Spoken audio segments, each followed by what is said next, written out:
मित्रों नमस्कार। भगवान शिव और भक्त गहिल की कथा प्राचीन समय की बात है। नर्मदा नदी के तट पर गहिल नाम का एक निर्धन परंतु परम शिव भक्त रहता था। वह दिन भर शिव जी के भजन कीर्तन में लीन रहता और जो कुछ भी मिल जाता उसी से अपना गुजारा करता। गहिल के पास कोई संपत्ति नहीं थी, लेकिन उसकी भक्ति की संपत्ति अनमोल थी।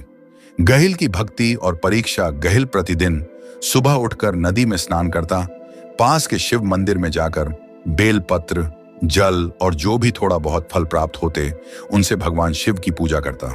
उसकी भक्ति इतनी गहरी थी कि उसे संसार की किसी चीज की चिंता नहीं थी।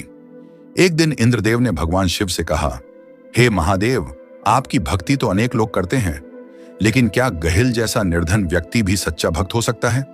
शिव जी मुस्कुराए और बोले, इंद्र, भक्त का हृदय देखना चाहिए, धन संपत्ति नहीं। यदि तुम्हें संदेह है तो उसकी परीक्षा लो। इंद्र ने सोचा कि गहिल को धन देकर देखता हूं कि वह भगवान को याद करता है या नहीं। उन्होंने गहिल के रास्ते में सोने की मोहरों से भरी एक थैली रख दी। गहिल उधर से निकला, लेकिन शिव ध्यान में इतना मग्न था कि उसने वह थैली देखी ही नहीं। इंद्र को आश्चर्य हुआ। अब उन्होंने सुंदर रथ भेजा और गहिल के पास दूतों को भेजकर कहा, राजा तुम्हें अपने मंत्री बनाना चाहते हैं, तुम्हें राजमहल में रहना होगा।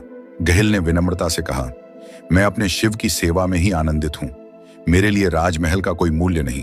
भगवान शिव का आशीर्वाद इंद्रदेव हार मान गए और शिव जी के पास जाकर बोले, हे प्रभु, सचमुच ये भक्त तो अडिग है।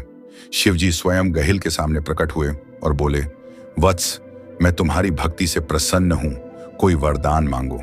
गहिल ने हाथ जोड़कर कहा, हे प्रभु, मुझे आपकी भक्ति कभी न छूटे।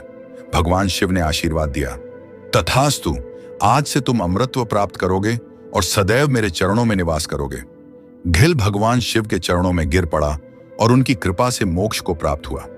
कथा का संदेश, इस कथा से हमें यह शिक्षा मिलती है कि सच्ची भक्ति धन, पद, प्रतिष्ठा से परे होती है। जो व्यक्ति निस्वार्थ भाव से भगवान को प्रेम करता है, उसे स्वयं भगवान शिव का आशीर्वाद प्राप्त होता है।